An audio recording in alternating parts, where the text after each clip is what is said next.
ইউরোপীয় বণিকদের মধ্যে বাংলায় প্রথম এসেছিলেন কারা? পর্তুগিজরা। গলগণ্ড রোগ খাদ্যের কোন উপাদানের অভাবে হয়? আয়োডিন। WHO এর পূর্ণ রূপ কি? World health organization. জাতীয় নিরাপদ খাদ্য দিবস কবে? নিরাপদ খাদ্য দিবস কবে?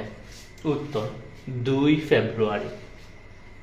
ইউরোপ থেকে আফ্রিকা মহাদেশকে পৃথক করেছে কোন প্রণালী? জিব্রাল্টার প্রণালী। বাংলাদেশে মুক্তবাজার অর্থনীতি কত সালে চালু হয়? বাংলাদেশে মুক্তবাজার অর্থনীতি চালু হয় 1991 সালে। বাংলাদেশে একক বৃহত্তম ম্যানগ্রোভ বন কোনটি? বাংলাদেশে একক বৃহত্তম ম্যানগ্রোভ বন হলো সুন্দরবন। SDG এর লক্ষ্যমাত্রা কয়টি?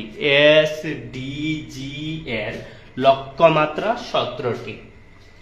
বাংলাদেশের কোন জেলায় দুটি দেশের সীমানা রয়েছে? বাংলাদেশের কোন জেলায় দুটি দেশের সীমানা রয়েছে?